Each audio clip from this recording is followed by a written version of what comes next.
నిన్న మరొక వార్త ఏంటిదంటే ఇద్దరు ముఖ్యమంత్రులు ఏపీ అట్ తెలంగాణ ఇద్దరు ముఖ్యమంత్రులు భేటీ జరిగింది. మరి ఆ భేటీలా ఏమేం చర్చకు వచ్చినాయి, మరి భద్రాచలంకు సంబంధించినటువంటి గ్రామాలను మరి విలీనానికి ఒప్పుకున్నారా లేదా, ఇంకా మనకు రావాల్సిన బకాయిలు, మనం ఇవ్వాల్సిన డబ్బులు, కరెంటుకు కట్టాల్సిన డబ్బులు, అట్లే అక్కడి నుంచి మనకు అంటే నీటి వాటాలకు సంబంధించి ఏమైనా డిస్కషన్స్ వచ్చినాయేమో ఒకసారి చూద్దాం.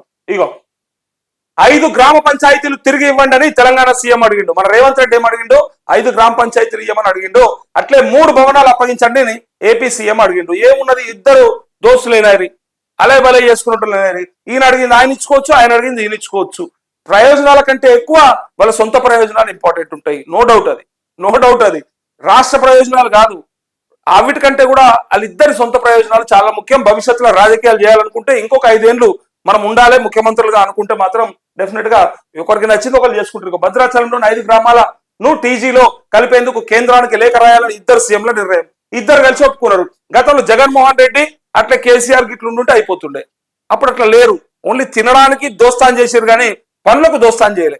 వచ్చి కూర్చొని రొయ్యల పులుసులు చేపల పులుసులు తిన్నారు కానీ కనీసం మరి మీకేం అక్కరున్నది, మాకేం అక్కరున్నది, ఇరు రాష్ట్రాల మధ్య ఎలాంటి సమస్యలు ఉన్నాయి, ఆ సమస్యలను ఎట్లా తీర్చుకుందామనే ఆలోచన సోయి లేకుండే.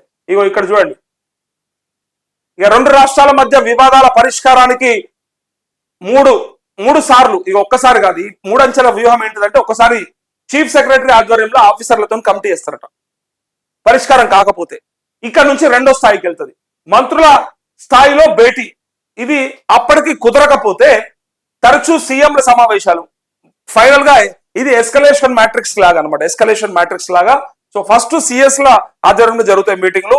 అక్కడ నుంచి ఆ స్థాయిలో ఒకవేళ అక్కడ పరిష్కారం కాని పరిస్థితి ఉంటే మంత్రుల స్థాయికి వెళ్తుంది, మంత్రుల భేటీ చేస్తారు. ఆ మంత్రులు కనుక ఇంకా పరిష్కరించలేని పరిస్థితిలో ఉంటే అక్కడ నుంచి ఇక ముఖ్యమంత్రులకు అప్పచెప్తే వాళ్ళిద్దరూ మాట్లాడుకుంటారని ఇట్లా ఎస్కలేషన్ మ్యాట్రిక్స్ వేసారు. ఇక్కడ సైబర్ క్రైమ్ నివారణకు ప్రత్యేక చొరవ, డ్రగ్స్ నివారణ కోసం కోఆర్డినేషన్ కమిటీ, 2 రాష్ట్రాల్లో అదనపు డీజీల నేతృత్వంలో తెలంగాణ ఏపీ సీఎంల తొలి భేటీలో నిర్ణయం అంటూ ఇగో ఇది మాత్రం మంచి పని చేశారు. ఇక సైబర్ క్రైమ్ నివారణ ఒకటి, అట్లే డ్రగ్స్ నిర్మూలన కోసం కూడా ఓ కోఆర్డినేషన్ కమిటీ చేస్తారట. డ్రగ్స్ 2 రాష్ట్రాల్లో విచ్చలవిడిగా మారిపోయింది డ్రగ్స్ పరిస్థితి.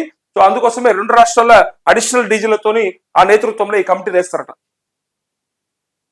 సో సక్సెస్ అయినట్టే కొంత, ఎందుకంటే ఇక్కడ ఈ రాష్ట్ర ప్రయోజనాల కోసం ఈయన మాట్లాడినట్టే, వాళ్ళ కోసం ఆయన మాట్లాడినట్టే, ఇద్దరు కలిసి మొదటి మీటింగ్ లోనే కొంత ఫ్రూట్ఫుల్ డిస్కషన్ నడిచినట్టుగా కనిపిస్తా ఉంది.